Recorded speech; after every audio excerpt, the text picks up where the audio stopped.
Hello my dear friends, and welcome to another episode of Europa Rediviva. As promised, I'm going to speak about the fascism of the grant recipients. The grant recipient class that started out in Eastern Europe after the fall of communism, first with grants from the Open Society Foundation, so from Soros, went on to receive larger grants from the National Endowment for Democracy, from the USAID, and also on a rather recent development on the other side of the political spectrum, so not the progressives, but rather the conservatives, at least in Romania, received money from the General Marshall Fund of the United States. Then some of the US money stopped because the grants started coming from the European Union. Also some additional programs coming from this European Free Trade Area, Liechtenstein, Switzerland, Norway, and I think Iceland. They pool their funding together also for civil society development. And there is this basically class of activists, class of NGO people who led very good lives after the 1990 change of regime in Eastern Europe, and who became instrumental in the policy that the United States wanted to develop in Eastern Europe. And we can see the end point of this direction the best in Ukraine. Because a few days ago, as you know, I am on this hit list, as I've explained in previous episodes, this hit list done by the Military Intelligence Directorate of the Ukrainian Army in Romania with Romanian citizens. And this is modeled after Mirodvorets, which Mirodvorets is the official governmental website that runs this assassination list done by the Ministry of Interior of Ukraine. Its servers are hosted in Langley, Virginia, in the same postal code as the headquarters of the CIA. But Ukraine also has private initiatives in this respect, and I mentioned in a previous episode Chesno, which I understand that it means honest.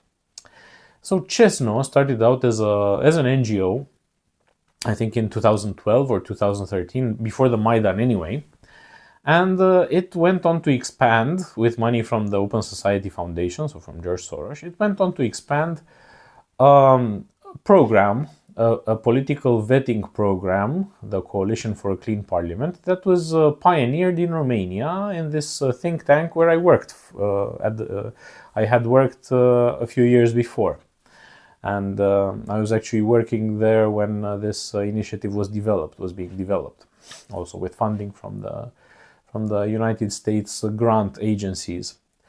And this Chesno, this organization, first wanted to vet the political candidates whether or not they are corrupt. Okay, meaning, do they have hidden wealth? Do they have prior convictions? Stuff like this, integrity issues, let's say. This organization, this NGO, was of course a prominent participant in the Maidan, in the overthrow of the legitimately elected government. And subsequently, as the war in the east started, the civil war essentially with the eastern regions, Chesno, so this integrity NGO, started developing a list of traitors and enemies of Ukraine, doxing them, compiling a list of names and doxing them with address and everything. And just like the Mirodvorets, it essentially instigates their death. So it is a death pool. It is a way of, let's say, assassinating dissidents without assigning blame, without assigning responsibility. It's like, okay, we have just doxed them. They are out in the public field. They're in the public domain. Whoever wants to do it, it's not our fault. It's not us who did it. It's some unknown perpetrator. This is the system employed in Ukraine and in the Republic of Moldova and in Romania. So in the Odessa Triangle, the Mirodvorets, this assassination website, is a prominent institution. And these very same NGO workers that were advocating for civil rights and for equality and for LGBT issues and so on, Started following the agenda of the United States in Ukraine with respect to the Russophobia and to the agenda of eliminating dissent in order to ensure success on the battlefield. So the United States was also financing neo-Nazi groups, financing, arming, training them, like the Azov Battalion, which have open neo-Nazi insignia like the Volksangel on their logo. And these directions, these funding directions of the United States, merged at some point. So right now you cannot tell the difference between who are the neo-Nazis who want to assassinate dissidents or who are the liberal NGO workers, Soros-funded, who also want to assassinate dissidents. It's basically the same group. They're all financed by the United States, and they serve the United States agenda. And the topic of my discussion today is how did they manage to morph from allegedly espousing liberal values, rather left-wing socially cultural values, and it's true right-wing economic values, because in Eastern Europe privatization was a main tenet of the Washington Consensus and of the United States agenda, so they had to be libertarian from an economic point of view, and they were all advocating for privatization, from diminishing the role of the state in the economy and so on and so forth, having the country, having the economy run by foreign corporations to the largest extent, having it bought up by the likes of BlackRock and so on. But at the same time, in a cultural sphere, advocating for an abandonment of any kind of traditions, of religion, having this agenda of secularizing society, of breaking away with traditional values, because the new Eastern European man that was being engineered had to forget its primary interest and had to receive a new identity, which is the one described very beautifully by George Soros in an essay in 1994 about the role of NATO expansion in Eastern Europe. And he said there that Eastern European Eastern European manpower will be married with Western weapons in order to ensure a proxy against Russia in a war. This was the agenda of NATO expansion. This was the agenda of the setup of these civil society organizations in Eastern Europe. And this merriment of the two components is best seen in Ukraine. Ukraine is a very good showcase of the final position in this sequence of events. And I started noticing this turn from liberal values to illiberal ones in Romania. Well, it's hard to say when it started. I can say when I noticed it. I noticed it during the pandemic, because these talking heads that are sponsored by USAID and by the National Endowment for Democracy and so on started openly calling for the unvaccinated in society to be stripped of any human rights possible. And if you were unvaccinated, you could not invoke any kind of basic, not only citizen right, but also human right, basic human right, not to be inoculated against your will, not to be subject to medical experimentation, and so on and so forth. They were willing to go on the agenda of persecuting the unvaccinated to the final solution. They had no stopping point. It's very telling to watch the documentary Unheard in sometime in maybe November 2021. It's a British channel, British podcast, right-wing conservative, and this guy Freddie Sayers, the host of Unheard, walked through Vienna when there was the lockdown of the unvaccinated. So for 7 months, Austria had a lockdown just for the unvaccinated. The unvaccinated were allowed only to go to work and back home, and if they were caught on the streets, they would be fined. And policemen would ask for papers, for vaccination papers, for every passerby. And he interviewed he interviewed the vaccinated that he found on the streets, and he found them very compliant and very eager that the unvaccinated are finally being punished. He interviewed the unvaccinated who were essentially under house arrest, and they were decrying their situation. They were saying that it's horrible what's going on and what's happening to them, and also what was being prepared against them. The legislation to fine them 3,500 euros every quarter, open-endedly. So for the rest of their lives, they would be fined this amount, and of course they would lose property. They would end up on the streets. They would have to be put in camps and so on. All the conclusions of this program. And they were terrified. The unvaccinated were terrified, obviously.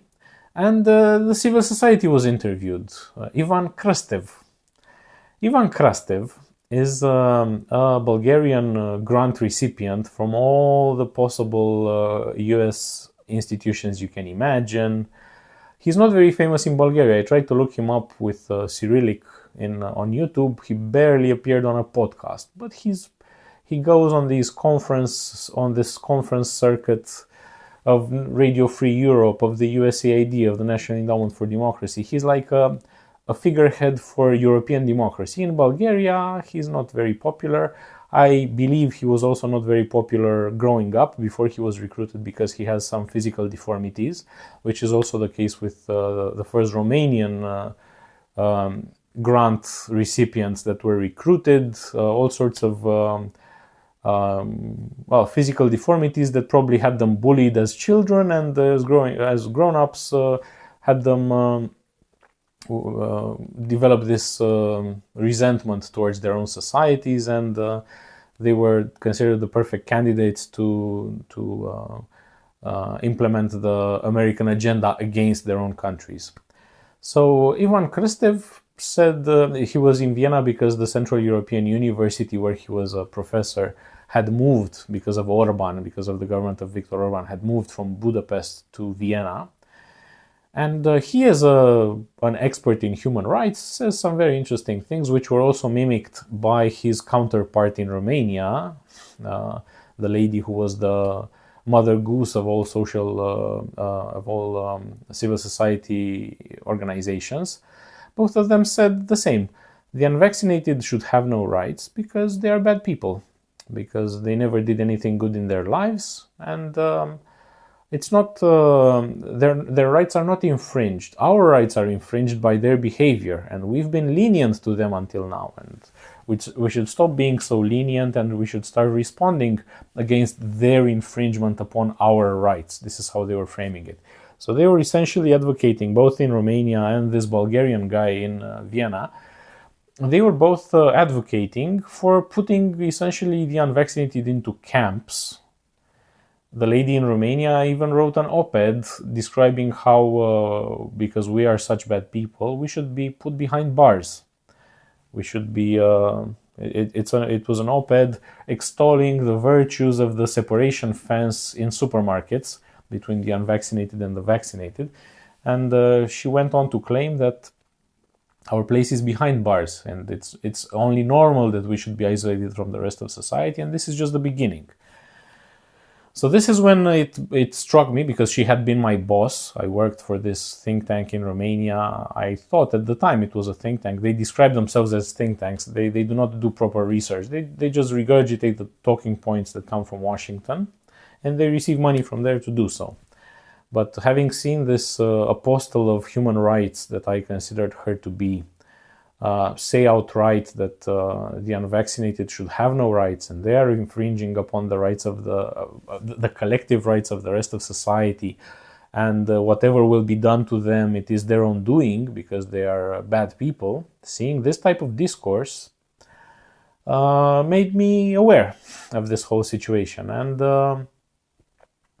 a few months before, I also confronted some former colleagues who work in the anti-corruption field over an anti-corruption case that was famous at the time, and that was a blatant miscarriage of justice. And it was very, very obvious that the allegations were fake. And I just asked them to look over it, because it was it was very easy, even for somebody without legal training, but they had legal training, so it would have been even easier for them to see that it was just a huge miscarriage of justice, that it was against procedure. It was the whole thing was based on claims that were absolutely absolutely outrageous, and they simply refused. They said, we cannot touch these things. We are not allowed to make our own impressions of these things. We were friends, so they were not aggressive towards me, like saying, they corrupted you, you sold your soul to the corrupt elite, whatever. They did not come with this bullshit that they used for their political opponents, but they just said, it's a sensitive issue. We cannot really look over it. We cannot really touch it. It was also the case when a prominent lawyer in Romania went to jail, and charges against him were essentially that he was doing his job. So he was representing clients. They essentially assimilated him with the clients, even though the clients were also innocent. But in his specific case, he was just assimilated with whatever he was assisting his clients with. And around 2021, I started noticing that, these people who are strong advocates for human rights and for democracy and for due process and for separation of powers and for integrity and for anti-corruption and so on, they're not really that. They just follow an agenda blindly, and they don't care if they go against their principles. They do not see contradiction. And then when the war in Ukraine started, it became even more obvious, because one of the people who set up this assassination website in Romania and who wrote this manifesto, published it in a newspaper in Brasov, where he names himself a domestic terrorist. So he says that they will carry out acts of political terrorism and domestic repression against whoever they consider to be agents of the Russian narrative. This guy, not only did he receive the prize for social dialogue from one of the most prominent Romanian NGOs, so apparently his actions fostered dialogue in society, but he also wore the patch of the Azov battalion with a wolf's angle while going on these podcasts. These podcasts that are, of course, also funded by these civil society funding NGOs, and they're also part of this network run by the US Embassy. And he went on this podcast, and the hosts were praising him, that he has such a good soul. This is even in the title. He is very good at heart, and he prominently displays the Azov, the patch of the Azov battalion. No contradiction there. And ever since then, of course, the whole madness developed. I had to leave the country essentially, and this is their understanding of their role as civil society and fostering dialogue and all these things. So I'm pretty sure that these organizations that censor speech, my Facebook account was censored multiple times. I lost a few accounts on the way and so on. By these fact-checking organizations. I'm pretty sure that these fact-checking organizations, civil society, advocating, whatever, all of this network of NGOs that from the 1990s onwards worked on deconstructing the Romanian identity, the Romanian national identity, in order to subject Romanians to be the vassals of foreign interests, which they currently are, and that touted for the dismantling of the Romanian state in any aspect of life except censorship and the military, which is now gaining prominence. These very actors who have touted human rights and diversity and so on will follow the Ukrainian model and will run hit lists and assassination websites after the war starts. They will also receive they will also receive funding for this. As, for example, Chesno, this Ukrainian civil society organization, is still funded by the Americans. The logo of the National Endowment for Democracy is prominently displayed next to the button, "Turn in a traitor." and you can browse the traitors list. You can select them by professions. You have judges, you have law enforcement officials, you have journalists, you have media celebrities of many kinds. You can also select them whether you want to see the ones that are dead or the ones that are not yet dead, and this is basically the end point of the civil society in Eastern Europe. This is where they will function in their last stage of evolution. And this is nothing new. So this is how America runs its empire all around the globe. If you look at what they funded in Latin America during the Cold War, there were these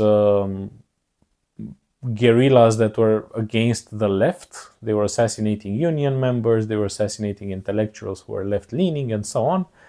And like the Contras, for example, in Nicaragua. And this is what the US understands in terms of civil society. In the case of Latin America, it was the School of the Americas. It was actually termed the school. It was an assassination camp, and the participants were taught torture of political opponents and so on, of left-wing political opponents. But for example, in Iran, because Iran is a theocracy, the United States sponsors Maoist groups. It sponsors Marxist rebels, armed insurgencies led by left-wing groups. Funny, right? You'd think that they would have some ideological consistency, but no. They fund Islamic terrorism when it suits them against governments that they want to topple, like in Syria. They fund left-wing groups against governments that are rather conservative. In Western Europe, they fund Extinction Rebellion and Antifa and these extremists on the left side of the spectrum that just want to deindustrialize Europe more. So in every country, they fund the type of organizations that advance their interests, and there is no ideological homogeneity. In Myanmar, because China has a port, has leased a port, and it has a pipeline through which it gets oil from tankers, either LNG or oil. In Myanmar, the United States funds these so-called rebels, an ethnic group that apparently seeks freedom and is armed and trained by the United States. Regularly, there are all these American contractors caught with drones on them, with all sorts of weapons, and they're caught in this porous border between Myanmar and Thailand. And the US government always has plausible deniability because it says, no, they're not. They're no longer serving members of the US military. They're just private military contractors. Okay. And so this is the world where we're living in, and the problem is societies that are not aware of this problem, that are not aware of the US playbook, and that are not aware of what civil society, this astroturf funded by the United States, actually does. They are bound to become proxies of the United States in proxy wars. They are bound to become these usable and discardable organizations that are sacrificed in toppling regimes, or once these people get into power, as it is the case in Romania now, for example. So through the anti-corruption agency, the political class was replaced. The previous politicians, the previous generation of politicians, was replaced with the alumni of these grant programs and of these fellowship programs, and they are now in power. They hold the chain of command from the president downwards. And such a society is bound to commit suicide on the altar of advancing American interests, of becoming a proxy against the rivals, the geopolitical rivals of the United States. And this is the role that Romania will fulfill now. This is what I wanted to tell you about the role of the United States-funded civil society organizations, so-called civil society organizations. Apparently now there's this acronym QUANGO, non-governmental organization. This is what they are. They're quasi non-governmental organizations because at the end of the chain, they receive money from these state foundations. The National Endowment for Democracy, the International Republican Institute, and the National Democratic Institute are just offshoots of the CIA. In the 1980s, the CIA decided to externalize its programs so as not to be seen as a direct funder of its covert activities in other countries. It was just outsourced into these foundations, and their names say that they advance democracy and human rights. Well, they advance democracy and human rights if your group can be instrumentalized against the state and against geopolitical rivals. Then, yeah, of course, your group will receive a lot of funding, a lot of money, even if it's a neo-Nazi group. It will be whitewashed as, no, they just like football. They just enjoy being on football matches. This is the new line in defense of neo-Nazi brigades that are funded and trained by the United States. But if you're just a regular member of society who sees the bullshit and who condemns it, then your name is put on the assassination websites, you are forced into exile, and if you don't play ball, I don't know, lawfare operations can be instigated against you, and so on. This is what I wanted to tell you. You know what to do: like, share, subscribe if you like this content. If you want to support me financially, you'll find the link in the description how to do that. And until next time, take care. Bye.